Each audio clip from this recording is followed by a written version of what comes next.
মাত্র 12টা বছর, 12 বছরে শুরু, 24 বছরে শেষ। মাত্র এই 12টা বছরের অভিনয় দিয়ে যিনি মাত করেছিলেন গোটা ভারতের বাঙালি দর্শকদের, সেই নটি বিনোদিনীর জন্ম 1862 কলকাতায়। তারপর এক দীর্ঘ জীবন আর অজস্র গল্প। সেই গল্পই শোনাবো আজকে। 1941 সালের 12ই ফেব্রুয়ারি যখন তাঁর মৃত্যু হচ্ছে, তখন পাল্টে গেছে অনেক। পাল্টেছে বাংলার রঙ্গমঞ্চ, পাল্টেছে সব কিছু। এই 2025-এ দাঁড়িয়ে চলুন আর একবার ফিরে যাই সেই সময়ে, ঘুরে আসি 19বিংশ শতাব্দীর বাংলা থেকে। গল্পের ক্যারাভ্যানে আজ শুনবেন বিনোদিনী দাসীর লেখা আমার কথা। আজ প্রথম পর্ব।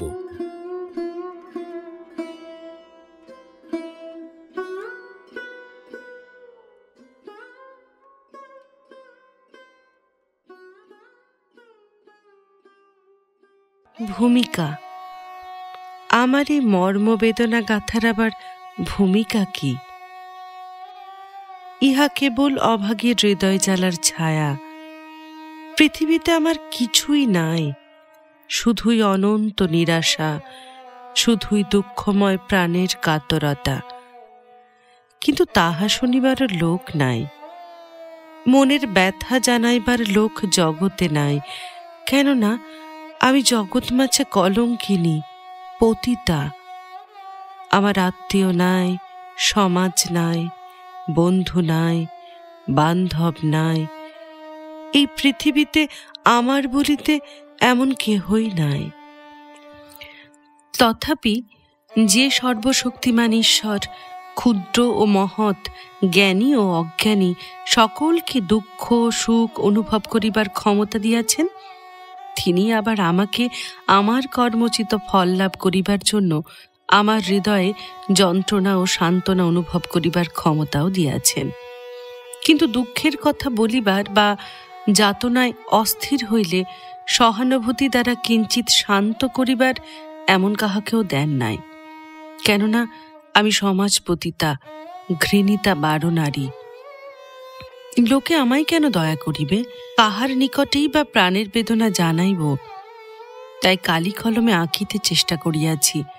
কিন্তু এখন বুঝিতেছি যে মর্মান্তিক ব্যথা বুঝাইবার ভাষা নাই।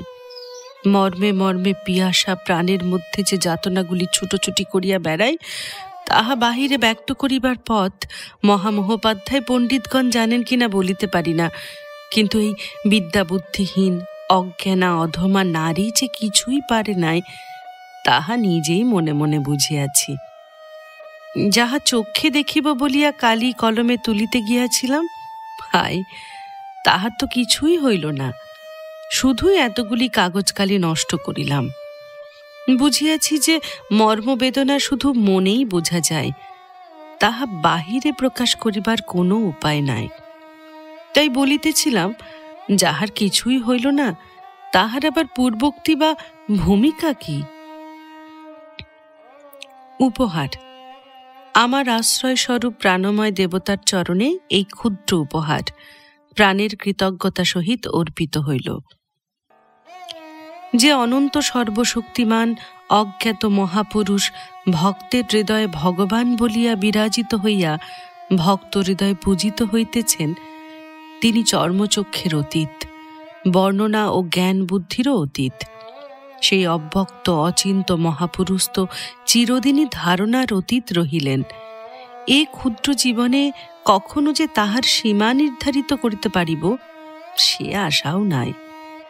কিন্তু এই অনন্ত ইচ্ছাময়ের ইচ্ছায় এই শোক সন্তপ্ত প্রাণ, এই ভগ্ন হৃদয় যাহার চরণে আশ্রয় পাইয়াছে, যাহার অমৃতময় সান্ত্বনা বারিদানে এই যন্ত্রণাময় পাপ প্রাণ এখনো এ দেহে রহিয়াছে, যাহার কৃপায় এই আনন্দময়ী ননির পুতলিকে পাইয়াছিলাম, এক্ষণে নিজ কর্মফলে হারাইয়া এখনো জীবিত আছি, সেই দয়াময় দেবতার চরণে এই বেদনা জড়িত আমার কথা সমর্পণ করিলাম।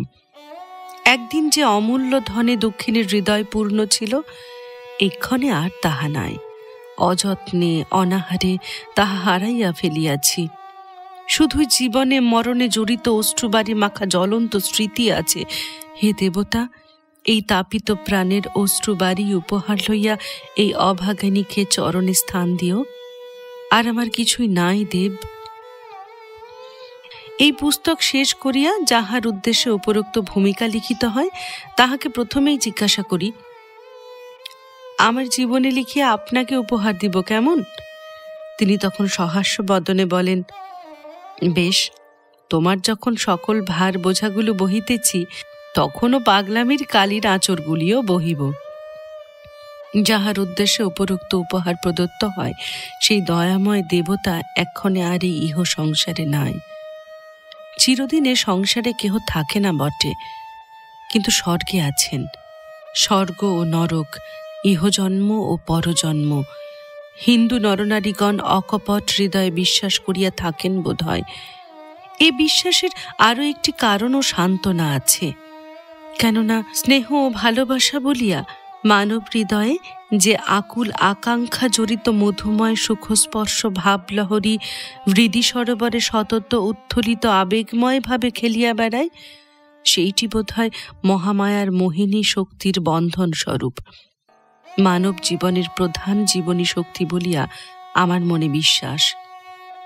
তাহাতেই বঙ্কিমবাবু মহাশয়ের নগেন্দ্রনাথ বলিয়াছিল যে, আমার সূর্যমুখী ওই স্বর্গে আছে। আমার কাছে নাই, কিন্তু সে আমার স্বর্গে আছে। আবার সেই স্নেহময় ভালোবাসারই আকর্ষণী শক্তিতে পিগমেলিয়ানের গেলেটিয়া প্রস্তর মূর্তি হইতে সজীব মূর্তি হইয়া পিগমেলিয়ানের নিকট উপস্থিত হইয়াছিলেন। আবার নিরাশার তাড়নায় পুনঃপ্রস্তর মূর্তিতে পরিণত হইলেন। আমিও বলিতেছি যে তিনি পৃথিবীতে না থাকিলেও স্বর্গে আছেন, অবশ্যই সেইখান হইতে সকলেই দেখিতেছেন। এ হতভাগিনীর হৃদয় ব্যথা বুঝিতেছেন। অবশ্য যদি আমাদের হিন্দু ধর্ম সত্য হয়, দেবদেবী সত্য হয়, জন্ম জন্মান্তর যদি সত্য হয়। উপহারটা কি? প্রীতির কুসুম দান। সেই জন্যই আমার স্বর্গীয় প্রাণময় প্রীতির দেবতার চরণে আমার কথা উৎসর্গ করিলাম। তাহার জিনিস আবার তাহাকেই দিলাম। তিনি যেখানেই থাকুন, আমার প্রাণের এই আকুতির আকাঙ্ক্ষা তাহার পবিত্র আত্মাকে স্পর্শ করিবেই। কেননা তিনি আমার নিকট সত্যবদ্ধ। সত্যবাদীর সত্য কখনো ভঙ্গ হয় না। বিশেষত যে প্রাতঃস্মরণীয় উন্নত বংশে তাহার জন্ম, সে বংশের বংশধর কখনো মিথ্যাবাদী হইতে পারেন না। ইহা ত্রিজগতে বিখ্যাত। অবস্থার বিপাকে সংসার হইতে যাইবার সময় তিনি কথা কহিতে পারেন নাই বলিয়া যে তিনি তাহার সত্য প্রতিজ্ঞা ভুলিয়া যান নাই, তাহার কাতর দৃষ্টি ও প্রাণের ব্যাকুলতাই তাহার প্রমাণ। আমি তাহার জীবনের শেষ মুহূর্ত পর্যন্ত তাহার চরণতলে উপস্থিত ছিলাম, কারণ তিনি শত শতবার তাহার মস্তক স্পর্শ করাইয়া দিব্য করাইয়াছিলেন যে আমি যেন তাহার মৃত্যুশয্যায় উপস্থিত থাকি। বোধহয় সেই সত্য রক্ষার জন্য ঈশ্বর আমায় দয়া করিয়া অযাচিতভাবে তাহার নিকট উপস্থিত রাখিয়া আমার সত্য রক্ষা করিলেন। যে স্থান আমার নিজের বলিয়া স্বাধীনভাবে থাকিতে যাইতাম, সেই স্থানে অপরের দয়ার উপর নির্ভর করিয়া এই পাষাণ বক্ষে লোহার দ্বারা বন্ধন করিয়া তাহার নিকট গিয়া বসিলাম। তিনি অতি কাতরভাবে আমার মুখের দিকে বারবার চাহিতে লাগিলেন। বালিশ হইতে মস্তক তুলিয়া এই পাপীয়সীর কোলের উপর মাথা রাখিয়া যেন অতি কাতরে বলিতে লাগিলেন, আমি তোমার নিকট যে সত্যবদ্ধ হইয়া আছি, তাহা সকলে জানে। যাহারা আমায় জানে, তাহারা সকলে তোমায় জানে। আমার জীবনের অংশ বলিয়া যাহাকে জানি, যে ব্যক্তি আমার পদস্পর্শ করিয়া তোমার ভার গ্রহণ করিয়াছে, যাহাকে অতি শিশুকাল হইতে আজ 31 বৎসর পুত্র স্নেহে আদর করিয়া আসিতেছ, সে রহিল, ধর্ম রহিল। আমার দিকে চাহেন, তার পদ্মচক্ষু জলে পরিপূর্ণ হইয়া আসে। তাহার সেই কাতর দৃষ্টি আমার বুকের ভিতর দিয়া প্রতি রক্তশিরায় আঘাত করিতে লাগিল। অতি কষ্টে আত্মসম্বরণ করিয়া ভয়ে ভয়ে জিজ্ঞাসা করিলাম, কেন এমন করিতেছ? কি কষ্ট হইতেছে বলো, একবার বলো, তোমার কি যাতনা হইতেছে? হায়, কিছুই বলিলেন না, শুধু কোলের উপর মাথা দিয়া কাতরে মুখের দিকে চাহিয়া রহিলেন। আমি হতভাগিনী, শেষের একটি আশ্বাস বাক্য শুনিতে পাইলাম না। যে প্রেমময় দেবতা আজ 31 বৎসর প্রায় 100 সহস্রবার আমার নিকট ধর্ম সাক্ষ্য করিয়া, দেবতা স্পর্শ করিয়া প্রতিজ্ঞা করিয়া বলিয়াছিলেন যে যদি আমার কিছুমাত্র দেবতার উপর ভক্তি ও বিশ্বাস থাকে, যদি আমি পূর্ণময় বংশে জন্মগ্রহণ করিয়া থাকি, তবে তোমাকে কাহারও দ্বারস্থ হইতে হইবে না। যখন এতদিন প্রায় সমস্ত জীবন মান অপমান সমান করিয়া আদরে স্থান দিয়াছি, তখন তোমার শেষ জীবনে বঞ্চিত হইবে না। কিন্তু হায় মৃত্যু, তোমার নিকট দুর্বল বলবান, অধার্মিক ধার্মিক, জ্ঞানী অজ্ঞানী কাহারও শক্তি নাই, তোমারই শক্তি প্রবল। আহা, হয়তো তাহার কত কথা বলিবার ছিল, কিছুই বলিতে পারিলেন না। কত বেদনাময় বুক লইয়া এই সংসার হইতে চলিয়া গেলেন। জীবনে 100 সহস্রবার বলিতেন যে আমি তোমার আগে এ সংসার হতে যাইবই, তোমায় আগে যাইতে দিব না।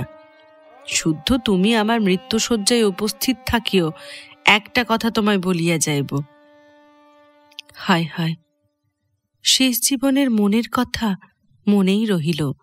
সেই ন্যায়পরায়ণ সত্যবাদী সহৃদয় দেবতা চন্দ্রের ন্যায় একটি মাত্র কলঙ্ক রাখিয়া আমার চিরযাতনাময় সমুদ্রে ফেলিয়া চলিয়া গেলেন।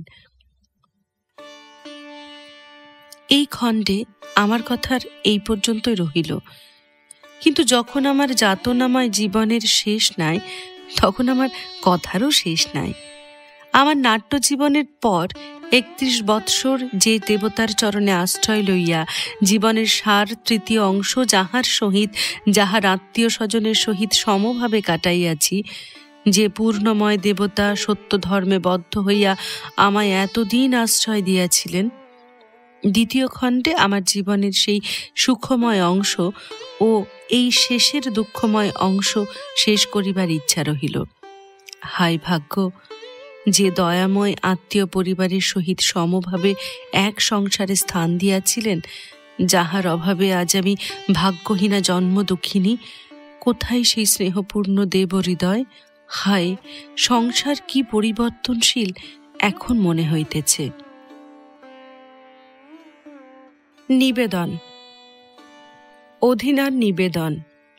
আমার শিক্ষাগুরু গিরিশচন্দ্র ঘোষ মহাশয়ের অনুরোধে এই আত্মকাহিনী লিখিয়া যখন তাহাকে দেখিতে দিই, তিনি দেখিয়া শুনিয়া যেখানে যেরূপ ভাবভঙ্গিতে গড়িতে হইবে উপদেশ দিয়া বলেন, তোমার সরলভাবে লিখিত সাদা ভাষায় যে সৌন্দর্য আছে, কাটাকুটি করিয়া পরিবর্তন করিলে তাহা নষ্ট হইবে। তুমি যেমন লিখিয়াছ তেমনি ছাপাইয়া দাও। আমি তোমার পুস্তকের একটি ভূমিকা লিখিয়া দিব। একটি ভূমিকা লিখিয়াও দিয়াছিলেন, কিন্তু তাহা আমার মনের মতো হয় নাই। লেখা অবশ্য খুব ভালোই হইয়াছিল। আমার মনের মতো না হইবার কারণ তাহাতে অনেক সত্য ঘটনার উল্লেখ ছিল না। আমি সে কথা বলাতে তিনি বলিয়াছিলেন যে সত্য যদি অপ্রিয় ও কটু হয়, তাহা সকল সময় প্রকাশ করা উচিত নয়। সংসারে আমাদের ন্যায় রমণীগণের মান অভিমান করিবার স্থান অতি বিরল। এই জন্য যাহারা স্বভাবের উদারতা গুণে আমাদিগকে স্নেহের প্রশ্রয় দেন, তাহাদের উপর আমরাও বিস্তর অত্যাচার করিয়া থাকি। একে রমণী অদূরদর্শিনী, তাহাতে সে সময় অভিমানে আমার হৃদয় পূর্ণ। গিরিশবাবু মহাশয়ের রুগ্ন শয্যা ভুলিয়া, তাহার রোগের যন্ত্রণা ভুলিয়া, সত্য ঘটনা সকল উল্লেখ করিয়া আরেকটি ভূমিকা লিখিয়া দিবার জন্য আমি তাহাকে ধরিয়া বসিলাম। তিনিও তাহা লিখিয়া দিতে স্বীকার করিয়াছিলেন। আমি ভাবিয়াছিলাম যে আমার শিক্ষাগুরু ও সমসাময়িক শ্রেষ্ঠ অভিনেতা যদি সকল ঘটনা ভূমিকায় উল্লেখ না করেন, তাহা হইলে আমার আত্মকাহিনী লেখা অসম্পূর্ণ হইবে। শীঘ্র ভূমিকা লিখিয়া দিবার জন্য আমি তাহাকে তরা দিতে লাগিলাম।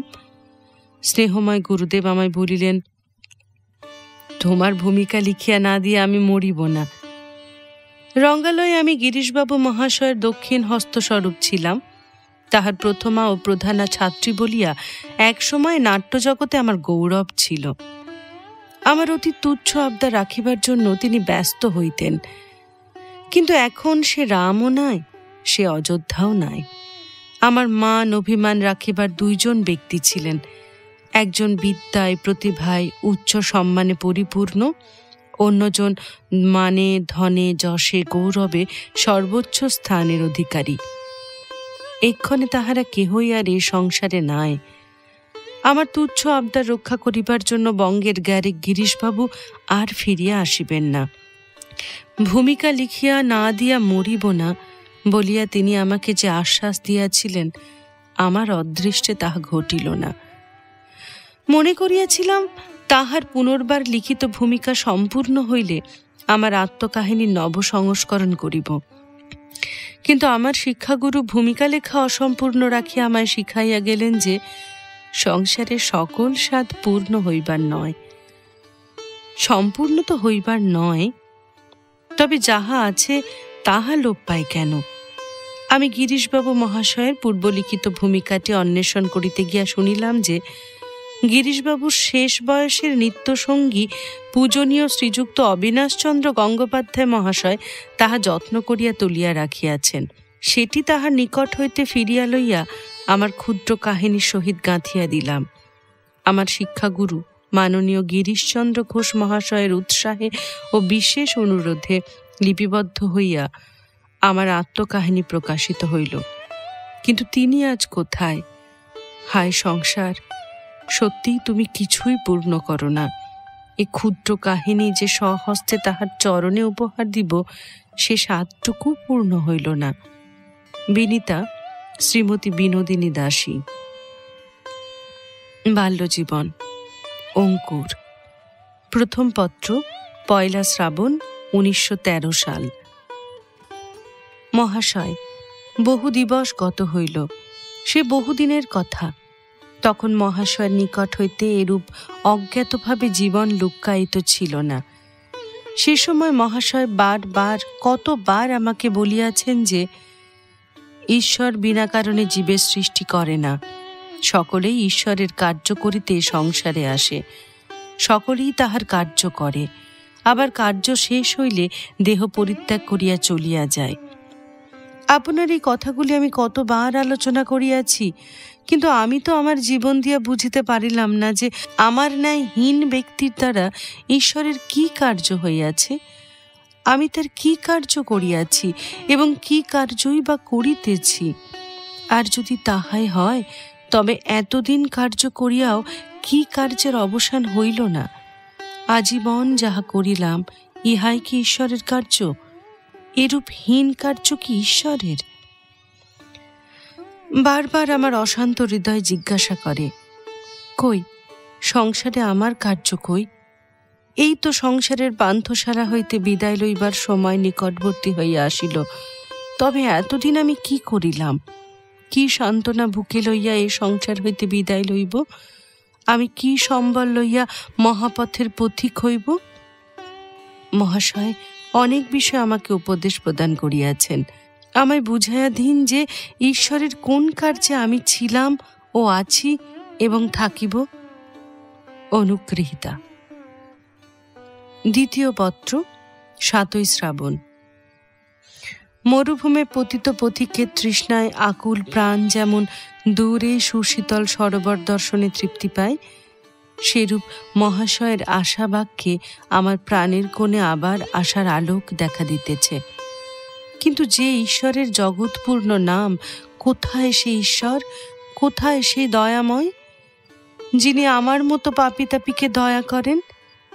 আপনি লিখিয়াছেন, কি কার্যে সংসারে আছি তাহা জানিবার আমার অধিকার নাই। যিনি সমস্ত কার্যের কর্তা, তিনিই জানেন। অবশ্যই জানেন, তিনি তো জানবেনই, কিন্তু আমার কি হইল? আমার যে জ্বালা সেই জ্বালাই আছে, যে শূন্যতা সেই শূন্যতায়। আমার কি হইল? আমার সান্ত্বনার জন্য কি রাখিলেন? শেষ অবলম্বন একটি মধুময়ী কন্যা দিয়াছিলেন, আমি তো তাহা চাহি নাই। তিনিই দিয়াছিলেন, তবে কেন কাড়িয়া লইলেন? শুনেছিলাম দেবতার দান ফুরায় না, তার কি এই প্রমাণ? না অভাগিনীর ভাগ্য? হায়, ভাগ্যই যদি এত বলবান, তবে তিনি পতিতপাবন নাম ধরিয়াছেন কেন? দুর্ভাগা না হইলে কেন আকিঞ্চন করিব? কেন এত কাঁদিব? যেজন ভক্তি ও সাধনের অধিকারী, সে তো জোর করিয়া লয়।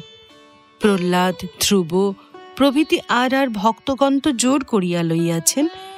আমার মতো অধম যদি চিরযাতনার বোঝা বহিয়া অনন্ত নরকে গেল, তবে তাহার পতিতপাবন নাম কোথায় রহিল? আপনি লিখিয়াছেন, তোমার জীবনে অনেক কার্য হইয়াছে। তুমি রঙ্গালয় হইতে শত শত ব্যক্তির হৃদয়ে আনন্দ প্রদান করিয়াছ। অভিনয় স্থলে তোমার অদ্ভুত শক্তি দ্বারা যেরূপ বহু নাটকের চরিত্র প্রস্ফুটিত করিয়াছ, তাহা সামান্য কার্য নয়। আমার চৈতন্য লীলায় চৈতন্য সাজিয়া বহু লোকের হৃদয়ে ভক্তির উচ্ছ্বাস তুলিয়াছ ও অনেক বৈষ্ণবের আশীর্বাদ লাভ করিয়াছ। সামান্য ভাগ্যে কেহ এরূপ কার্যে অধিকারী হয় না। যে সকল চরিত্র অভিনয় করিয়া তুমি প্রস্ফুটিত করিয়াছিলে, সে সকল চরিত্র গভীর ধ্যান ব্যতীত উপলব্ধি করা যায় না। যদিচ তাহার ফল অদ্যাবধি দেখিতে পাও নাই, সে তোমার দোষ নয়, অবস্থায় পড়িয়া, এবং তোমার অনুতাপের দ্বারা প্রকাশ পাইতেছে যে অচিরে সেই ফলের অধিকারী হইবে। মহাশয় বলিতেছেন, দর্শকের মনোরঞ্জন করিয়াছি। দর্শক কি আমার অন্তর দেখিতে পাইতেন? কৃষ্ণ নাম করিবার সুবিধা পাইয়া কার্যকালে অন্তরে বাহিরে কত আকুল প্রাণে ডাকিয়াছিলাম, দর্শক কি তাহা দেখিয়াছেন? তবে কেন একমাত্র আশার প্রদীপ নিভিয়া যাইল? তার অনুতাপ, সমস্ত জীবনই তো অনুতাপে গেল। পদে পদে তো অনুতপ্ত হইয়াছি। জীবন যদি সংশোধন করিবার উপায় থাকিত, তাহা হইলে অনুতাপের ফল হইতো বুঝিতে পারিতাম। কিন্তু অনুতাপের কি ফল ফলিয়াছে? এখনো তো স্রোতে মগ্ন তৃণপ্রায় ভাসিয়া যাইতেছি। তবে আপনি কাহাকে অনুতাপ বলেন জানি না।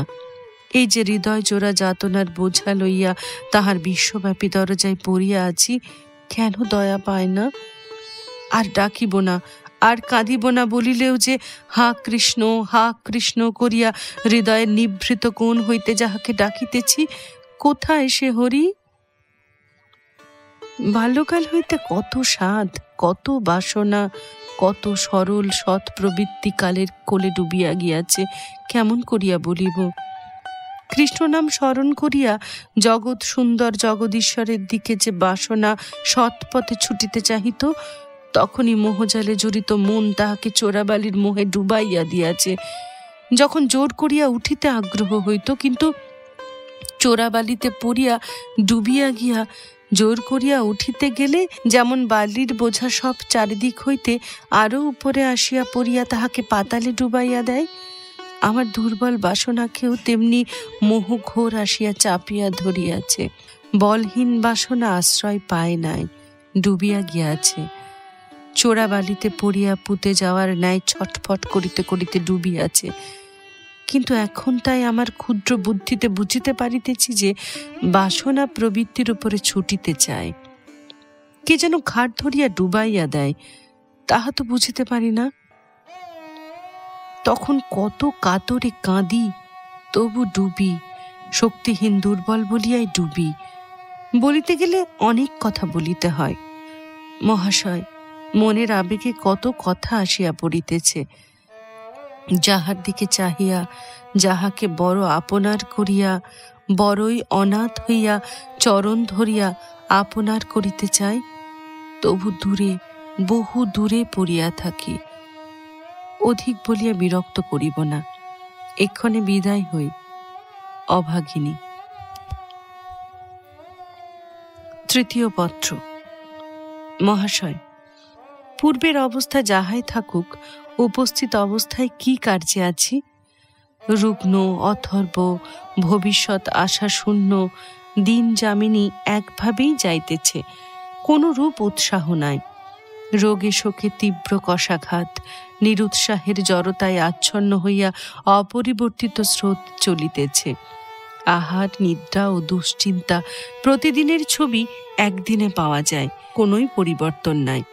কেবলমাত্র প্রভেদ এই কখনো কখনো রোগের যন্ত্রণা বৃদ্ধি, সদা সর্বক্ষণ অস্বস্তি। কেহ যত্ন করিয়া উপশমের চেষ্টা করিলে, সান্ত্বনা বাক্যে আশ্বস্ত হইতে বলিলে মনে মনে হাসি পায়, কারণ তাহারা এই বলিয়া আশ্বাস দেন, বলেন সুস্থ হইয়া থাকো, কোনরূপ চিন্তা করিও না। আমি ভাবি তাহারা আমার অবস্থা বোঝেন না। তাহারা বোঝেন না যে যদি চেষ্টা করিয়া সুস্থ থাকা সম্ভব হইত, সে চেষ্টা শত সহস্র রূপে হইয়াছে এবং তাহাদের বলার অপেক্ষা থাকিত না। ভগবানের কাছে প্রার্থনা করি যে তাহারা আমার মতন ভাগ্যহীনা লোকের স্বরূপ অবস্থা না বোঝেন, কারণ এরূপ অবস্থায় না ঠেকিয়া কেহ বুঝিতে পারে না। সততই মনে হয় যে এই আশাশূন্য দুশ্চিন্তায় সদা সর্বদা মগ্ন থাকাই কি ঈশ্বরের কার্য? সর্বদাই বলি, ভগবান আর কতকাল? দুঃখের অবসান না হোক, অন্তত স্মৃতির জ্বলন্ত যাতনা হইতে নিস্তার পাইয়া শান্তি লাভ করি। সে যন্ত্রণা অতি তীব্র। বিনীতভাবে আপনাকে জিজ্ঞাসা করিতেছি যে এইরূপ জরাজীর্ণ দেহ লইয়া অবসন্নভাবে সংসারের এক কোণে পড়িয়া থাকিয়া কি আপনার মতে ঈশ্বরের কার্য হইতেছে?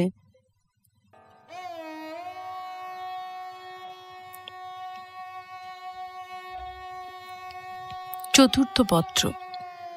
মহাশয়, আপনাকে যখন দুঃখের কথা জানাইয়া পত্র লিখি, পত্রের উত্তরে আপনার সান্ত্বনা বাক্যে আশার ক্ষীণ আলোক হৃদয়ে দেখা দেয়, কিন্তু সে ক্ষণিক, মেঘাচ্ছন্ন রজনীতে বিদ্যুৎ ঝলকের ন্যায়। আপনি তো জানেন, আমার তমময় হৃদয়ের আলোকস্বরূপ একটি কন্যা অযাচিত রূপে প্রাপ্ত হইয়াছিলাম। সে কন্যাটি নাই। এক্ষণে আমার গাঢ় তমাচ্ছন্ন হৃদয় গাঢ়তর তিমিরে ডুবিয়াছে। যত প্রকারে সান্ত্বনা আনিবার চেষ্টা পাই, সকলই বিফল। ঈশ্বর দয়া করো, হরি দয়া করো, বারবার বলি সত্য, কিন্তু হৃদয়ের অভ্যন্তরে দেখিতে পাই যে আমার সেই প্রাণ প্রতিমার জন্য আমি লালায়িত। যেমন দিক নির্ণয় যন্ত্রের সূচিকা উত্তরাভিমুখে থাকে, আমারও মন সেইরূপ সেই হারানিধিকে লক্ষ্য করিয়া আছে। যিনি মাতার বেদনা জানেন না, তিনি আমার বেদনা সম্পূর্ণ উপলব্ধি করতে পারিবেন না। কন্যার জন্ম হইতে মরণ পর্যন্ত প্রত্যেকটা ঘটনা আমার মানস দর্পণে প্রতিফলিত হইয়া আছে। এ অবস্থায় শান্তি কোথায়? সততই আমার মনে হয় আমি কি দারুণ যন্ত্রণা ভোগের জন্য সৃষ্টি হইয়াছি। আপনার নীতিগর্ভ বাক্যে বিশ্বাস স্থাপন করিতে পারিলে হয়তো বা শান্তি লাভ করিতে পারিতাম, কিন্তু সে বিশ্বাস আমার কোথায়? বাল্যকাল হইতে সংসার চক্রে পড়িয়া অবিশ্বাস করিতে শিখিয়াছি। এই অবিশ্বাসের জন্য আমার অভিভাবক, সাংসারিক অবস্থা ও আমি নিজে দায়ী। কিন্তু দায়িত্ব অর্পণ করিয়া ফল কি? অবিশ্বাস অবিশ্বাসই আছে। অবস্থায় পড়িয়া যেদিকে মনের গতি, তাহার বিপরীত দিকে চিরদিনই চলিতে হইয়াছে। এই বিপরীত যুদ্ধে শরীর মন জর্জরীভূত। বলিয়াছি, আমার হৃদয় সেই স্নেহ প্রতিমার দিকে দিন রাত রহিয়াছে। তাহার আলোচনা দুঃখময়, কিন্তু সেই আলোচনাই আমার সুখ। হতাশাপূর্ণ সন্তানহারা হৃদয়ে আর অপর সুখ নাই। অবিশ্বাসের মূল কিরূপ দৃঢ় হইয়া অন্তরে বসিয়াছে, তাহা আমার জীবনের ঘটনা বলি শুনিলে বুঝিতে পারিবেন। আপনি বলেন, আমার আজীবন বৃত্তান্ত শুনিলে আমি যে ঈশ্বরের কার্যে সৃষ্ট হইয়াছি তাহা বুঝাইয়া দিবেন। আমিও আমার আদ্যপ্রান্ত ঘটনাগুলি বিবৃত করিব। যদি কৃপা করিয়া শোনেন, বুঝিতে পারিবেন অবিশ্বাস কি রূপে দৃঢ়ভূত হইয়াছে এবং তাহার উচ্ছেদ অসম্ভব। শান্তির মূল বিশ্বাস হয়তো বুঝিতে পারি, কিন্তু সেই বিশ্বাস কোথায়? আমার প্রতি আপনার অশেষ স্নেহ, এই নিমিত্ত সাহস করিয়া আদ্যপান্ত বলিতেছি, কৃপা করিয়া শুনুন। শুনিতে শুনিতে যদি বিরক্তি জন্মায়, পত্র ছিঁড়িয়া ফেলিবেন। শুনিবেন কি মহাশয়? আপনি আমার ক্ষুদ্র জীবনী শুনিতে ইচ্ছা করিয়াছেন, ইহা আমার পক্ষে সামান্য শ্লাঘার বিষয় নয়, আদ্যপান্ত বর্ণনা করিতেছি। দয়া করিয়া শুনিলে কৃতার্থ হইব এবং আপনার ন্যায় মহৎ লোকের নিকট হৃদয়ের বোঝা নামাইয়া এ দুর্বিষহ হৃদয় ভার খানিকটা লাঘব করিব।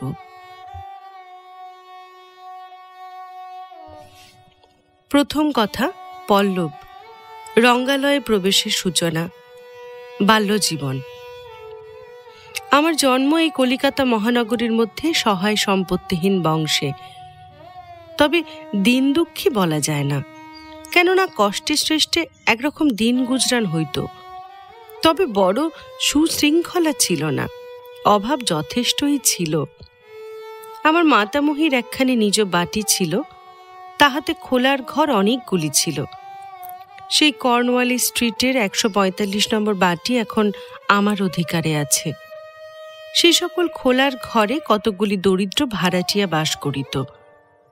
সেই অর্থ উপলক্ষ করিয়াই আমাদের সংসার নির্বাহ হইত। আর তখন দ্রব্যাদি সকল সুলভ ছিল। আমরাও অল্প পরিবার, আমার মাতামহী, মাতা আর আমরা দুটি ভাতা ভগ্নী। কিন্তু আমাদের জ্ঞানের সহিত আমাদের দারিদ্র দুঃখ বাড়িতে লাগিল। তখন আমার মাতামহী একটি মাতৃহীনা 2.5 বৎসর বয়সের বালিকার সহিত আমার 5ম বর্ষীয় শিশু ভ্রাতার বিবাহ দিয়া তাহার মাতার যৎকিঞ্চিত অলঙ্কারাদি ঘরে আনিলেন। তখন অলঙ্কার বিক্রয় আমাদের জীবিকা চলিতে লাগিল। কারণ ইহার অগ্রেই মাতামহীর ও মাতা ঠাকুরুনীর যাহা কিছু ছিল তাহা সকলই নিঃশেষ হইয়া গিয়াছিল। আমার মাতামহী ও মাতা ঠাকুরুনী বড়ই স্নেহময়ী ছিলেন। তাহারা স্বর্ণকারের দোকানে একখানি করিয়া অলঙ্কার বিক্রয় করিয়া নানাবিধ খাদ্য সামগ্রী আনিয়া আমাদের হাতে দিতেন। অলঙ্কার বিক্রয় করার জন্য কখনো দুঃখ করিতেন না। আমার সেই সময়ের একটা কথা মনে পড়ে। আমার বয়স যখন 7 বছর, তখন আমার মাতা কাহাদিগের কর্মবাড়ি গিয়া আমাদের জন্য কয়েকটি সন্দেশ চাহিয়া আনিয়াছিলেন। অনুগ্রহের দান কিনা, তাহাতেই 10-15 দিন তুলিয়া রাখিয়া মায়া কাটাইয়া আমার মায়ের হাতে তুলিয়া দিয়াছিলেন। এখন হইলে সে সন্দেশ দেখিলে অবশ্য নাকে কাপড় উঠিত। আমার মাতা তাহা বাটিতে আনিয়া আমাদের 3 জনকে আনন্দের সহিত খাইতে দেন। পাছে সেই দুর্গন্ধ সংযুক্ত সন্দেশ শীঘ্র ফুরাইয়া যায়, এই জন্য অতি অল্প করিয়া খাইতে প্রায় অর্ধ ঘণ্টা হইয়াছিল। এই আমার সুখের বাল্যকালের ছবি।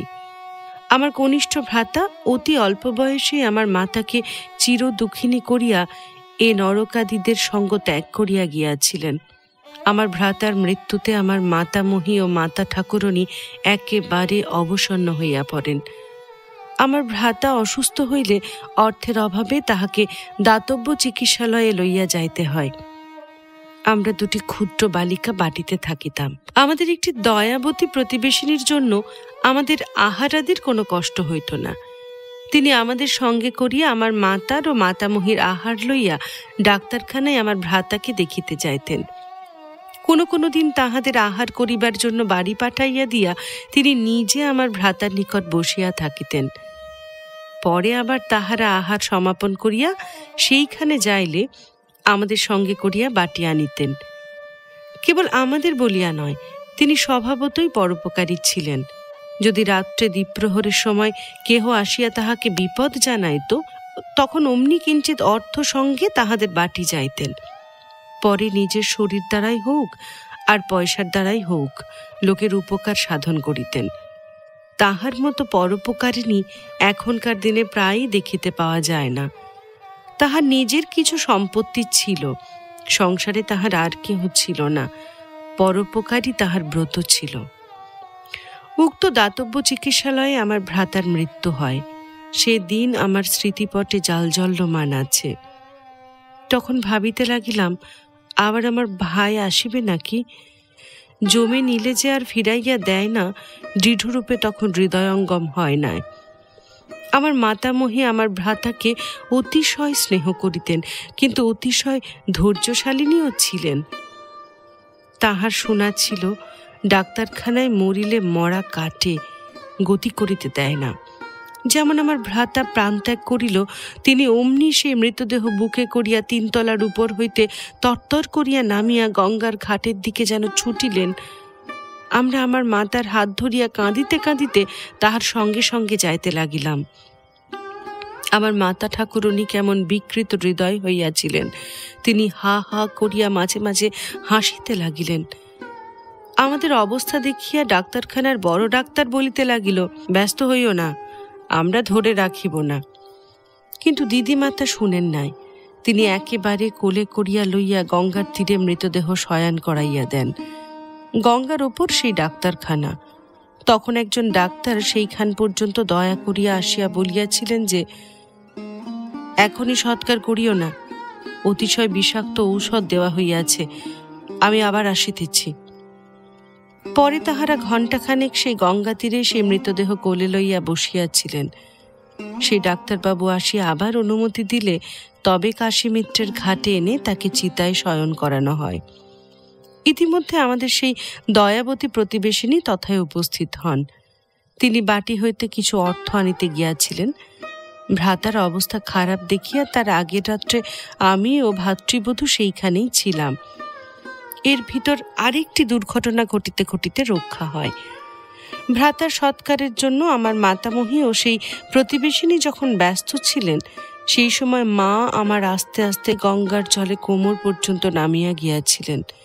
আমি মার কাপড় ধরিয়া খুব চিৎকার করিয়া কাঁদিতে থাকায় আমার দিদিমাতা দৌড়াইয়া আসিয়া মাতাকে ধরিয়া লইয়া যান। ইহার পর মা আমার অনেক দিন অর্ধ উন্মাদ অবস্থায় ছিলেন। মোটে কাঁদিতেন না, বরং মাঝে মাঝে হাসিয়া উঠিতেন। সে কারণে আমার দিদিমাতা বড়ই সাবধান ছিলেন। মায়ের সম্মুখে কাহাকেও আমার ভ্রাতার কথা কহিতে দিতেন না। যদিও আমার দিদিমাতা আমাদের সকলের অপেক্ষা আমার ভ্রাতাকেই অধিক স্নেহ করিতেন, কেননা আমাদের বংশে পুত্র সন্তান কখনো হয় নাই। মেয়ের মেয়ে, তাহার মেয়ে নিয়েই সব ঘর। কিন্তু নিজ কন্যার অবস্থা দেখিয়া একেবারে চুপ করিয়া গিয়াছিলেন। একদিন রাত্রে আমরা সকলে শুইয়া আছি। আমার মা, ওরে বাবা রে, কোথায় গেলি রে বলিয়া উচ্চ স্বরে চিৎকার করিয়া কাঁদিয়া উঠিলেন। আমার দিদি মাতা বলিলেন, বাঁচলেম। আমি মা মা করিয়া উঠিতে দিদিমাতা বলিলেন যে, চুপ চুপ, ওকে কাঁদিতে দে। আমি ভয় চুপ করিয়া রহিলাম, কিন্তু আমারও বড় কান্না আসিতে লাগিল। শুনিয়াছি আমারও বিবাহ হইয়াছিল, এবং এই কথা যেন মনে পড়ে যে আমার অপেক্ষা কিঞ্চিত বড় একটি সুন্দর বালক ও আমার ভ্রাতা বালিকা ভাতৃবধূ আর আমার প্রতিবেশিনী বালিকা মিলিয়া আমরা একত্রে খেলা করিতাম। সকলে বলিত, ওই সুন্দর বালকটি আমার বর। কিন্তু কিছুদিন পরে আর তাহাকে দেখিতে পায় নাই। শুনিয়াছি যে আমার একজন মাসশাশুড়ি ছিলেন, তিনি আমার স্বামীকে লইয়া গিয়াছিলেন, আর আসিতে দেন নাই। সেই অবধি আর তাহাকে দেখিতে পায় নাই। লোক পরম্পরায় শুনিতাম যে তিনি বিবাহাদি করিয়া সংসার করিতেছেন। এক্ষণে তিনিও আর সংসারে নাই। আমার ভ্রাতার জীবদ্দশায় আমার স্বামীকে আনিবার জন্য কয়েকবার বিশেষ চেষ্টা হইয়াছিল। আমি একটিমাত্র কন্যা বলিয়া মাতামহীর ও মাতার ইচ্ছা ছিল যে তিনি আমাদের বাটিতেই থাকেন, কেননা তিনিও আমাদের ন্যায় দরিদ্র ঘরের সন্তান। কিন্তু তাহার মাসি আর আসিতে দেন নাই। এই তো গেল আমার বালিকা কালের কথা। পরে যখন আমার 9 বৎসর বয়ক্রম, সেই সময় আমাদের বাটিতে একটি গায়িকা আসিয়া বাস করেন। আমাদের বাটিতে একখানি পাকা একতলা ঘর ছিল, সেই ঘরে তিনি থাকিতেন। তাহার পিতা মাতা কেহ ছিল না। আমার মাতা ও মাতামহী তাহাকে কন্যা সদৃশ স্নেহ করিতেন। তাহার নাম গঙ্গাবাইজি। অবশেষে উক্ত গঙ্গাবাইজি স্টার থিয়েটারে একজন প্রসিদ্ধা গায়িকা হইয়াছিলেন। তখনকার বালিকা সুলভ স্বভাববশত তাহার সহিত আমার গোলাপ ফুল পাতানো ছিল।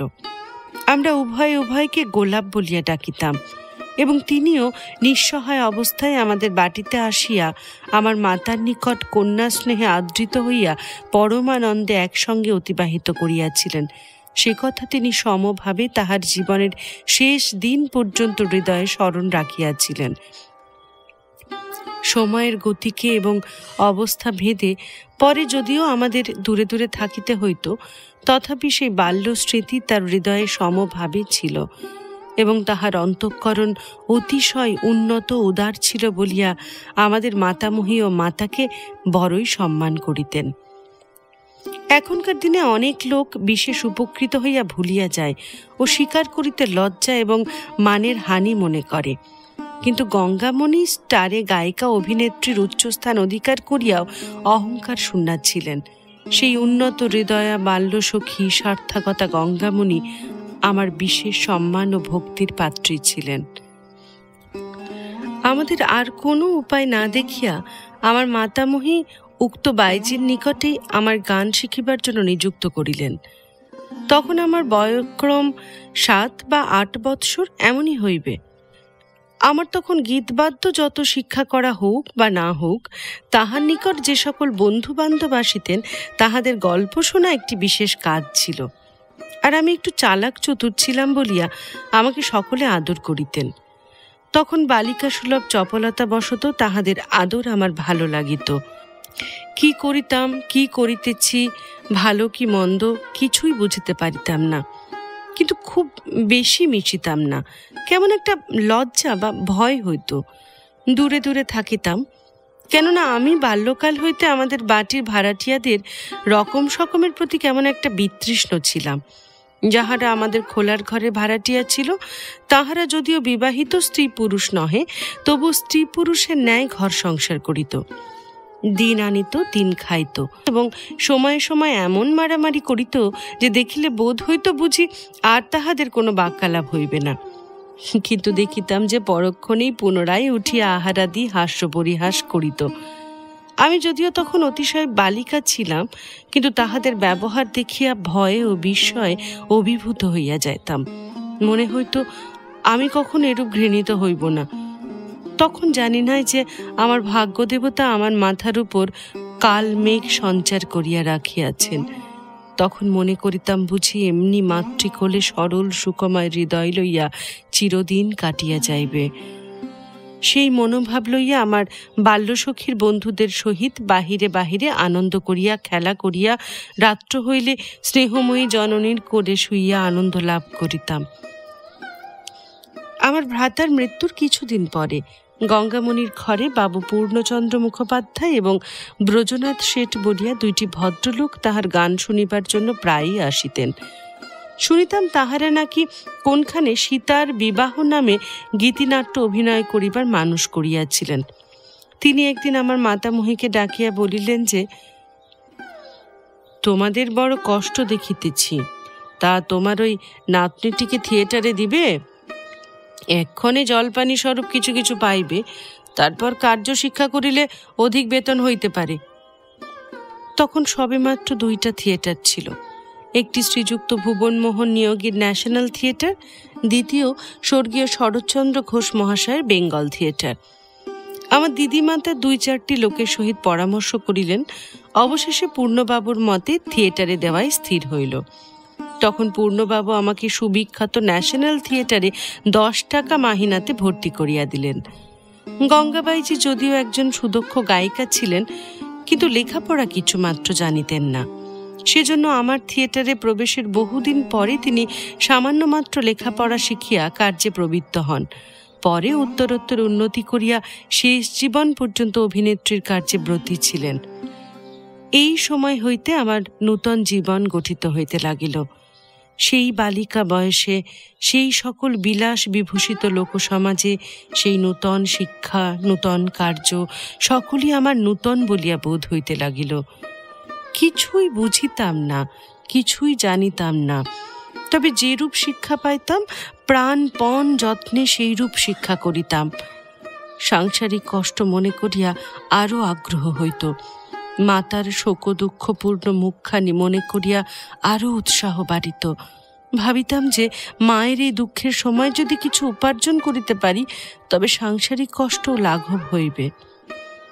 যদিও রঙ্গালয়ে শিক্ষামতো কার্য করিতাম বটে, কিন্তু আমার মনের ভিতর কেমন একটা আগ্রহ আকাঙ্ক্ষা সতত ঘুরিয়া বেড়াইত। মনে ভাবিতাম যে আমি কেমন করিয়া শীঘ্র শীঘ্র এই সকল বড় বড় অভিনেত্রীর মতো কার্য শিখিব। আমার মন সকল সময়েই সেই সকল বড় বড় অভিনেত্রীদের কার্যের সঙ্গে সঙ্গে ঘুরিয়া বেড়াইত। তখন সবেমাত্র 4 জন অভিনেত্রী ন্যাশনাল থিয়েটারে ছিলেন: রাজা, ক্ষেত্রমণি, লক্ষ্মী ও নারায়ণী। ক্ষেত্রমণি আর ইহলোকে নাই। সে একজন প্রসিদ্ধ অভিনেত্রী ছিলেন। তাহার অভিনয় কার্য এত স্বাভাবিক ছিল যে লোকে আশ্চর্য হইত। তাহার স্থান আর কখনো পূর্ণ হইবে কিনা সন্দেহ। বিবাহ বিভ্রাটের ঝির অংশ অভিনয় দেখিয়া স্বয়ং ছোটলাট টমসন বলিয়াছিলেন যে এরকম অভিনেত্রী আমাদের বিলাতেও অভাব আছে। চৌরঙ্গীর কোনো সম্ভ্রান্ত লোকের বাটিতে একসময় অনেক বড় বড় সাহেব ও বাঙালির অধিবেশন হইয়াছিল। সেইখানেই আমাদের থিয়েটারে বিবাহ বিভ্রাট অভিনয় হয়। তাহার অভিনয় ছোট লাট সাহেব দেখিয়াছিলেন। যাহা হোক, মহাশয়, অধিকার বলিতে সাহস হইতেছে না। যেহেতু সেই গত জীবনের নিরস ও বাজে কথা শুনিতে হয়, তো আপনার বিরক্তি জন্মিতে পারে। সেই জন্য এইখানে বন্ধ করিলাম। তবে এই পর্যন্ত বলিয়া রাখি যে যত্ন ও চেষ্টা দ্বারা আমি অতি অল্প সময়ের মধ্যে তাহাদের ন্যায় সমান অংশ অভিনয় করিতে পারিতাম।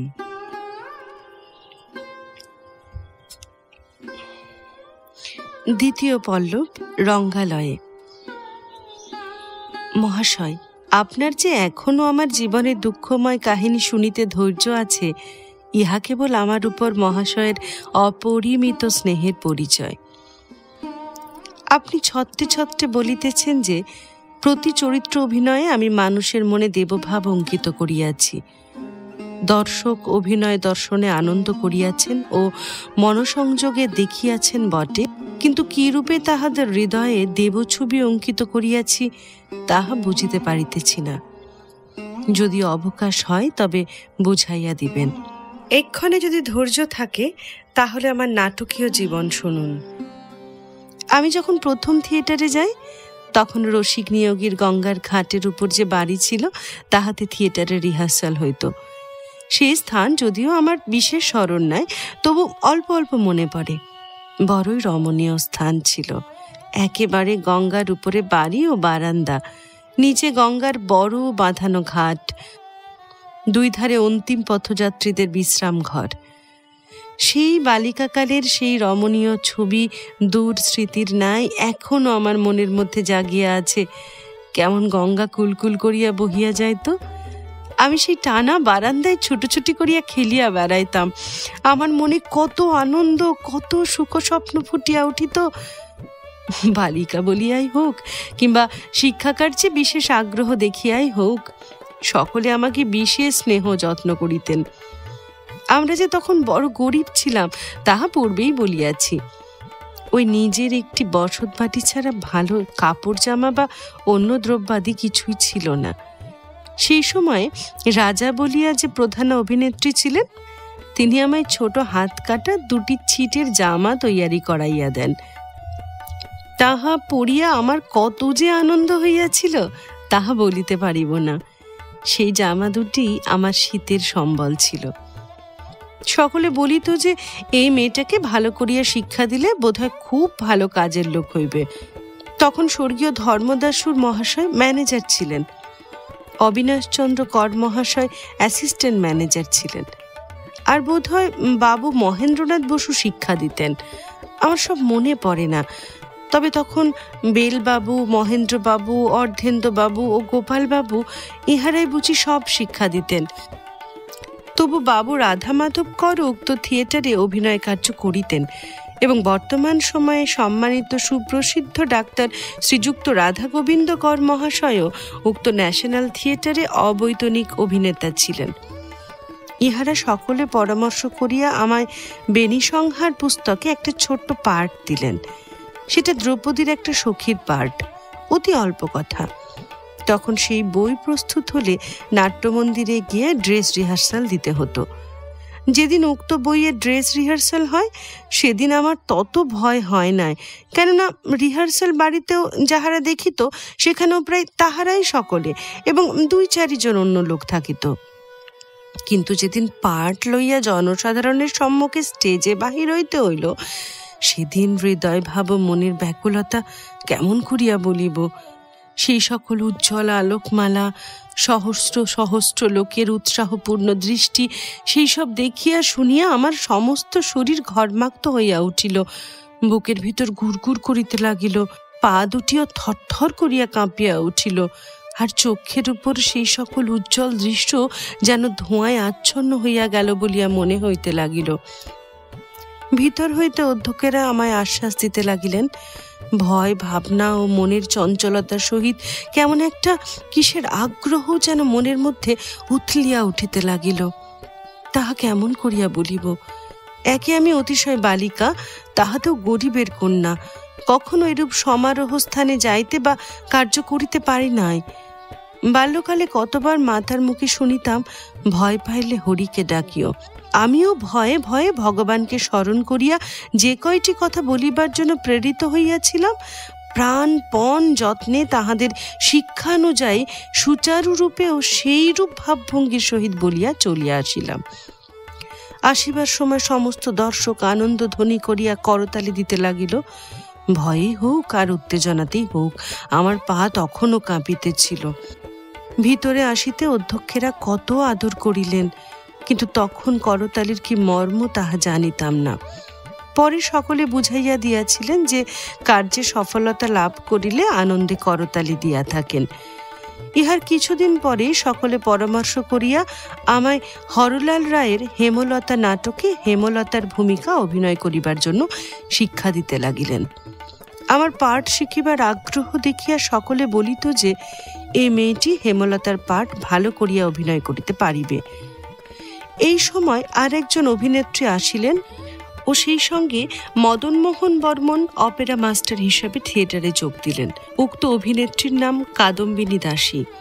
বহুদিন যাবৎ বিশেষ সুখ্যাতির সহিত কাদম্বিনী অভিনয় কার্য করিয়াছেন। এক্ষণে তিনি অবসরপ্রাপ্তা। এই হেমলতা অভিনয় শিক্ষা দেবার সময় আমার হৃদয় যেন উৎসাহ ও আনন্দে উৎফুল্ল হইয়া উঠিল। আমি যখন কার্যস্থান হইতে বাড়িতে আসিতাম, সেই সকল কার্য আমার মনে আঁকা থাকিত। তাহারা যেমন করিয়া বলিয়া দিতেন, যেমন করিয়া ভাব ভঙ্গি সকল দেখাইয়া দিতেন, সেই সকল যেন আমার খেলার সঙ্গিনীদের ন্যায় চারিদিকে ঘুরিতে থাকিত। আমি যখন বাড়িতে খেলা করিতাম, তখনও যেন একটা অব্যক্ত শক্তি দ্বারা সেই দিকেই আচ্ছন্ন থাকিতাম। বাড়িতে থাকিতে মন বসিত না। কখন আবার গাড়ি আসিবে, কখন আমায় লইয়া যাইবে, কেমন করিয়া নূতন নূতন সকল শিখিব, সেই সকল সদাই মনে হইত। যদিও তখন আমি ছোট ছিলাম, তবুও মনের ভিতর কেমন একটা উৎসাহপূর্ণ মধুর ভাব ঘুরিয়া বেড়াইত। ইহার পর যখন আমার শিক্ষা শেষ হইয়া অভিনয়ের দিন আসিল, তখন আর প্রথমবারের মতো ভয় হইল না বটে, কিন্তু বুকের ভিতর কেমন জানি করিতে লাগিল। সেদিন আমি রাজকন্যার অভিনয় করিব কিনা, তক্তকে ঝকঝকে উজ্জ্বল পোশাক দেখিয়া ভারী আমোদ হইল। তেমন পোশাক পরা দূরে থাক, কখনো চোখেও দেখি নাই। যাহা হোক, ঈশ্বরের দয়াতে আমি হেমলতার পাঠ সুচারুরূপে অভিনয় করিলাম। তখন হইতে লোকে বলিত যে ইহার উপর ঈশ্বরের দয়া আছে। আর আমারও বেশ মনে হয় যে আমার ন্যায় এমন ক্ষুদ্র দুর্বল বালিকা ঈশ্বর অনুগ্রহ ব্যতীত কেমন করিয়া সেরূপ দুরূহ কার্য সমাপন করিয়াছিল।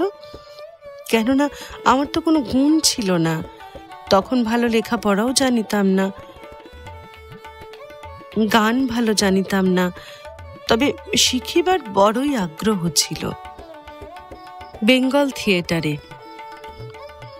কৈশোরে পদার্পণ করিয়া বেঙ্গল থিয়েটারের অধ্যক্ষ পূজনীয় শরৎচন্দ্র ঘোষ মহাশয়ের অধীনে কার্যে নিযুক্ত হই। ঠিক মনে পড়ে না কি কারণবশত আমি গ্রেট ন্যাশনাল থিয়েটার ত্যাগ করি। এই বেঙ্গল থিয়েটারই আমার কার্যের উন্নতির মূল। এই স্থানে শরৎচন্দ্র ঘোষ মহাশয়ের কর্তৃত্বাধীনে অতি অল্প দিনের মধ্যে প্রধান প্রধান ভূমিকা অভিনয় করিতে আরম্ভ করি। মাননীয় শরৎবাবু আমায় কন্যার ন্যায় স্নেহ করিতেন। তাহার অসীম স্নেহ ও গুণের কথা আমি একমুখে বলিতে পারিব না। প্রসিদ্ধা গায়িকা বনবিহারিণী সুকুমারী দত্ত ও এলোকেশী সেই সময় বেঙ্গলে অভিনেত্রী ছিলেন। তখন মাইকেল মধুসূদন দত্তের মেঘনাদ বধ কাব্য নাটক আকারে পরিবর্তিত হইয়া অভিনয়ার্থে প্রস্তুত হইতেছিল। আমি উক্ত মেঘনাদ বধ কাব্যের 7টা পার্ট একসঙ্গে অভিনয় করিয়াছিলাম।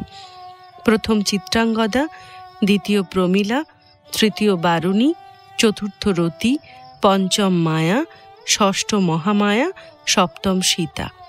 বঙ্কিমবাবুর মৃণালিনীতে মনোরমা অভিনয়ই করতাম এবং দুর্গেশ নন্দিনীতে আয়েশা ও তিলোত্তমা, এই 2টি ভূমিকা প্রয়োজন হইলে 2টি এক রাত্রি একসঙ্গে অভিনয় করিয়াছি। কারাগারের ভিতর ব্যতীত আয়েশা ও তিলোত্তমার দেখা নাই। কারাগারে তিলোত্তমার কথাও ছিল না। অন্য একজন তিলোত্তমার কাপড় পরিয়া কারাগারে গিয়া, কেও বীরেন্দ্র সিংহের কন্যা? জগৎ সিংহের মুখে এইমাত্র কথা শুনিয়া মূর্ছিত হইয়া পড়িত। আর সেই সময়ে আয়েশার ভূমিকার শ্রেষ্ঠ অংশ ওসমানের সহিত অভিনয়। এই অতি সংকুচিতা ভীরু স্বভাবা রাজকন্যা তিলোত্তমা, তখনই আবার উন্নত হৃদয়া গর্বিণী, অপরিসীম হৃদয় বলশালিনী, প্রেম পরিপূর্ণা নবাবপুত্রী আয়েশা। এইরূপ 2 ভাগে নিজেকে বিভক্ত করিতে কত যে উদ্যম প্রয়োজন তাহা বলিবার নহে। ইহা যে প্রত্যহ ঘটিত তাহা নহে। কার্যকালীন আকস্মিক অভাবে এইরূপে কয়েকবার অভিনয় করিতে হইয়াছিল। একদিন অভিনয় রাত্রিতে আয়েশা সাজিবার জন্য গৃহ হইতে সুন্দর পোশাক পরিচ্ছদ পরিয়া অভিনয় স্থানে উপস্থিত হইয়া শুনিলাম, যিনি আসমানির ভূমিকায় অভিনয় করিবেন তিনি উপস্থিত নাই। রঙ্গালয় জনপূর্ণ। কর্তৃপক্ষগণের ভিতর চুপি চুপি কথা হইতেছে, কে বিনোদকে আসমানির পাঠ অভিনয় করিতে বলিবে? উপস্থিত বিনোদ ব্যতীত আর কেহই পারিবে না। আমি বাটি হইতে একেবারে আয়েশার পোশাকে সজ্জিত হইয়া আসিয়াছি বলিয়া ভরসা করিয়া কেহই বলিতেছেন না।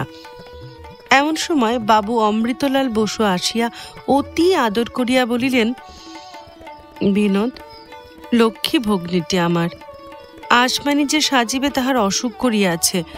তোমার সাজ তোমায় আজ চালাইয়া দিতে হইবে, নতুবা বড়ই মুশকিল দেখিতেছি। যদিও মুখে অনেকবার না পারিব না বলিলাম বটে, আর বাস্তবিক সেই নবাবপুত্রীর সাজ ছাড়িয়া তখন দাসী পোশাক পরিতে হইবে, আবার আয়েশা সাজিতে অনেক খুঁত করিতে হইবে বলিয়া মনে মনে বড় রাগও হইয়াছিল। কিন্তু বিশেষ প্রয়োজন বুঝিয়া তাহাদের কথা মতো কার্য করিতে সাধ্য হইলাম।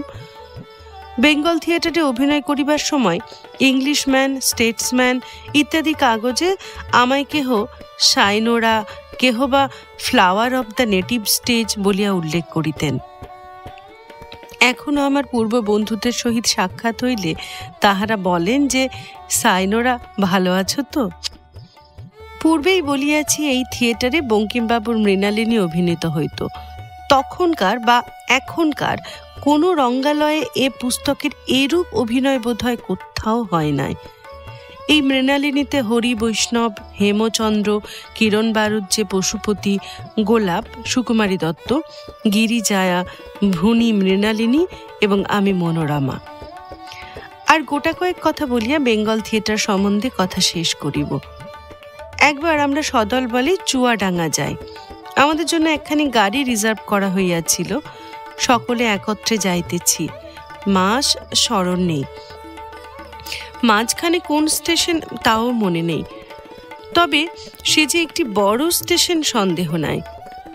সেই স্থানে নামিয়া অমিচাঁদ বলিয়া ছোটবাবু মহাশয়ের একজন আত্মীয় ও আর 2-4 জন অ্যাক্টর আমাদের কোম্পানির জন্য খাবার আনিতে গেল। জল খাবার, পাতা ইত্যাদি লইয়া সকলে ফিরিয়া আসিলেন। অমিচাঁদ বাবুর আসিতে দেরি হইতে লাগিল। এমন সময় গাড়ি ছাড়ে। ছোটবাবু মহাশয় গাড়ি হইতে মুখ বাড়াইয়া, ওহে অমিচাঁদ, শীঘ্র এসো, শীঘ্র এসো, গাড়ি যে ছাড়িল বলিয়া ডাকিতে লাগিলেন। এমন সময় গাড়িও একটু একটু চলিতে লাগিল। ইত্যাবসরে দৌড়িয়া অমিচাঁদ বাবু গাড়িতে উঠিলেন। গাড়িও জোরে চলিল। এমন সময় অমিচাঁদ বাবু অবসন্ন হইয়া শুইয়া পড়িলেন। ছোটবাবু মহাশয় ও অন্যান্য সকলে সর্দি গর্মি হইয়াছে, জল দাও, জল দাও করিতে লাগিলেন। চারুচন্দ্রবাবু ব্যস্ত হইয়া বাতাস করিতে লাগিলেন, কিন্তু এমন দুর্দৈব যে সমস্ত গাড়িখানার ভিতর একটি লোকের কাছে এমনকি 1 গণ্ডূষ জল পর্যন্ত ছিল না, যে সেই আসন্ন মৃত্যুমুখে পতিত লোকটি তৃষ্ণার জন্য তাহা দেয়। ভুনি তখন সবেমাত্র বেঙ্গল থিয়েটারের কার্যে নিযুক্ত হইয়াছে, তাহার কোলে ছোট মেয়ে। সে সময় অন্য কোনো উপায় না দেখিয়া আপনার স্তন্য দুগ্ধ একটি ঝিনুকে করিয়া লইয়া অমিচাঁদের মুখে দিল, কিন্তু তাহার প্রাণ তৎক্ষণাৎ বাহির হইয়া গেল।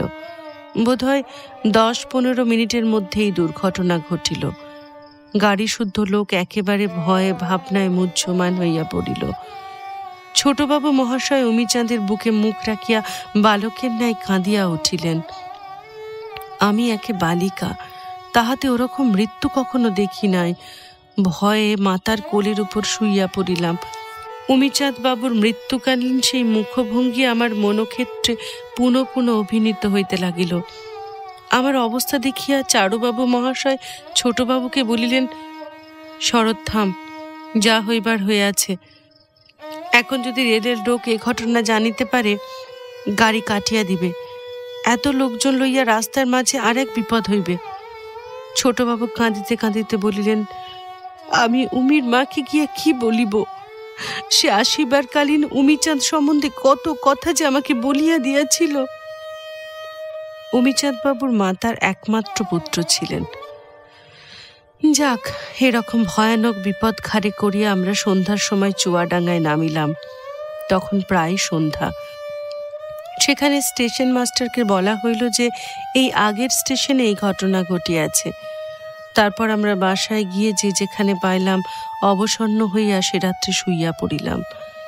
ছোটবাবু ও 2-4 জন অভিনেতা সপ্তাহ করিতে যাইলেন। সেখানে 3 দিন থাকিয়া অভিনয় কার্য সারিয়া সকলে অতি বিষণ্ণভাবে কলকাতায় ফিরিলাম। এই শোকপূর্ণ ঘটনাটি কোনো যোগ্য লেখকের দ্বারা বর্ণিত হইলে সে ভীষণ ছবি কতক পরিমাণে পরিস্ফুট হইত। আর একবার একটি ঘোর বিপদে পড়ি। সেও বেঙ্গল থিয়েটারের সহিত সাহেবগঞ্জ না কোথায় একটি জংলা দেশে যাইতে। নির্দিষ্ট স্থানে যাইতে কতকটা জঙ্গলের মধ্যে দিয়া হাতি ও গরুর গাড়িতে যাইতে হয়। 4টি হাতি ও কয়েকখানি গরুর গাড়ি আমাদের জন্য প্রেরিত হয়। যাহারা যাহারা গরুর গাড়িতে যাইবে তাহারা 3টার সময় চলিয়া গেল। আমি ছেলে মানুষের ঝোঁকে বলিলাম যে আমি হাতির উপর যাইব। ছোটবাবু মহাশয় কত বারণ করিলেন, কিন্তু আমি হাতি কখনো দেখি নাই, চড়া তো দূরের কথা। ভারী আমোদ হইল। আমি গোলাপকে বলিলাম, দিদি, আমি তোমার সঙ্গে হাতিতে যাইব। গোলাপ বলিল, আচ্ছা যাস। সে আমায় তার সঙ্গে রাখিল। মা বকিতে বকিতে আগে চলিয়া গেলেন। আমরা সন্ধ্যা হয় এমন সময় হাতিতে উঠিলাম। আমি, গোলাপ ও আর 2 জন পুরুষ মানুষ একটাতে, আর 4 জন করিয়া অপর 3টাতে। কিছু দূর গিয়া দেখি এমন রাস্তা তো কখনো দেখি নাই। মোটে 1 হাত চওড়া রাস্তা, আর 2 ধারে বুক পর্যন্ত বন। ধান গাছ কি অন্য গাছ বলিতে পারি না। আর জল। ক্রমে যতই রাত্রি হইতে লাগিল ততই বৃষ্টি চাপিয়া আসিল, আর সঙ্গে সঙ্গে ঝড়ও আরম্ভ হইল। হাতি তো ফর ফর করিতে লাগিল। শেষে সকলকে বেদ বনের মধ্যে লইয়া ফেলিল। তার উপর শিলাবৃষ্টি। হাতির উপর ছাউনি নাই। সেই জল, ঝড়, মেঘ গর্জন, তার উপর শিলাবর্ষণ। আমি কেঁদেই অস্থির। গোলাপও কাঁদিতে লাগিল। শেষে হাতি আর এগোয় না। সুর মাথার উপর তুলিয়া আগের পা বাড়াইয়া ঠাই দাঁড়াইয়া রহিল। আবার তখন মাহুত বলিল যে বাঘ বেরিয়েছে, তাই হাতি যাইতেছে না। মাহুত 4 জন হৈ হৈ করিয়া চেঁচাইতে লাগিল। আমি তো আড়ষ্ট। আমার হাতি চড়ার আমোদ মাথায় উঠিয়াছে। ভয়ে কেঁদে কাঁপিতে লাগিলাম। পাছে হাতির উপর হইতে পড়িয়া যাই বলিয়া একজন পুরুষ মানুষ আমায় ধরিয়া রহিল। তাহার পর কত কষ্টে প্রায় আধমরা হইয়া আমরা কোনো রকমে বাসায় পৌঁছিলাম। জলে শীতে আমরা এমনি অসাড় হইয়া গিয়াছিলাম যে হাতি হইতে নামিবার ক্ষমতাও ছিল না। ছোটবাবু নিজে ধরিয়া নামাইয়া নিয়া আগুন করিয়া আমার হাত পা সেকিতে লাগিলেন। মা তো বকিতে বকিতে কান্না জড়িলেন। মার বলিই ছিল, হতচ্ছাড়া মেয়ে, কোনো কথা শোনে না। সেই দিনে আমাদের অভিনয়ের কথা ছিল, কিন্তু দুর্যোগের জন্য ও আমাদের শারীরিক অবস্থার জন্য সেদিন বন্ধ রহিল। আরেকবার নৌকাতে বিপদে পড়িয়াছিলাম, আরেকবার পাহাড়ে বেড়াইতে গিয়া ঝড়ের মাঝে পড়িয়া পথ হারাইয়া পাহাড়িদের কুটিরে আশ্রয় লইয়া জীবন রক্ষা করি। সেই পাহাড়েই আবার রাস্তা দেখাইয়া দিয়া বাসায় রাখিয়া যায়। একবার কৃষ্ণনগর রাজবাড়িতে ঘোড়ায় চড়িয়া অভিনয় করিতে পড়িয়া গিয়া বড়ই আঘাত লাগিয়াছিল। প্রমীলার পাট খোটকের উপর বসিয়া অভিনয় করিতে হইত। সেখানে মাটির প্ল্যাটফর্ম প্রস্তুত হইয়াছিল। যেমন আমি স্টেজ হইতে বাহির হইয়া আসিব, অমনি মাটির ধাপ ভাঙিয়া ঘোড়া হুড়মুড় করিয়া পড়িয়া গেল। আমিও ঘোড়ার উপর হইতে 2 হস্ত দূরে পতিত হইয়া অতিশয় আঘাত পাইলাম। উঠিয়া দাঁড়াইবার শক্তি রহিল না। তখন আমার অভিনয়ের অনেক বাকি আছে, কি হবে? চারুবাবু আমায় ঔষধ সেবন করাইয়া বেশ করিয়া আমার হাঁটু হইতে পেট পর্যন্ত ব্যান্ডেজ বাঁধিয়া দিলেন। ছোটবাবু মহাশয় কত স্নেহ করিয়া বলিলেন যে, লক্ষ্মীটি, আজিকার কার্যটি কষ্ট করিয়া উদ্ধার করিয়া দাও। তাহার সেই স্নেহময় সান্ত্বনাপূর্ণ বাক্য আমার বেদনা অর্ধেক দূর করিল। কোন রূপে কার্য সম্পন্ন করিয়া পরদিন কলিকাতায় ফিরিলাম। ইহার পর আমি 1 মাস শয্যাশায়ী ছিলাম। যাহা হোক, বেঙ্গল থিয়েটারে অভিনয়কালে আমি একরূপ সন্তোষে কাটাইয়াছিলাম, কেননা তখন বেশি উচ্চ আশা হয় নাই। যাহা পাইতাম তাহাতেই সুখী হইতাম। যেটুকুই উন্নতি করিতে পারিতাম সেটুকুও যথেষ্ট মনে করিতাম।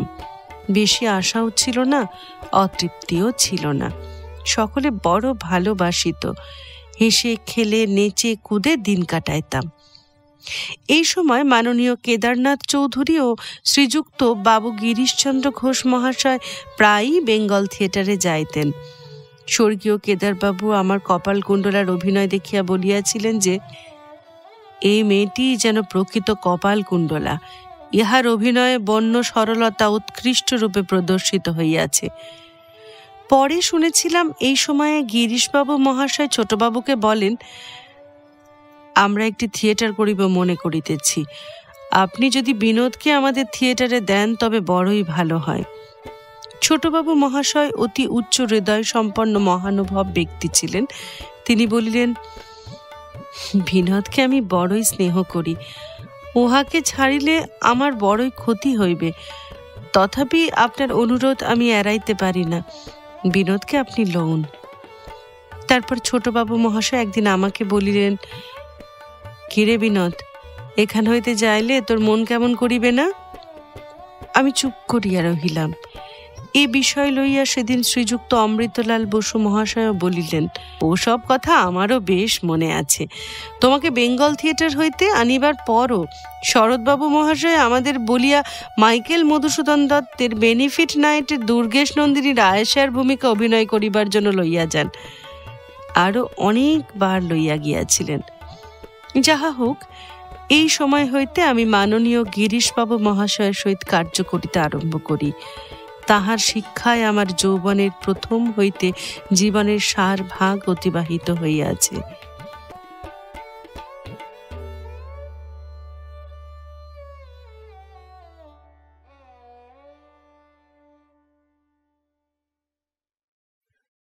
শেষ হল বিনোদিনী দাসীর আত্মজীবনী আমার কথা। আজ শুনলেন প্রথম পর্ব। পরবর্তী পর্ব এর পরের দিন। ততদিন আপনি শুনুন গল্পের ক্যারাভ্যান।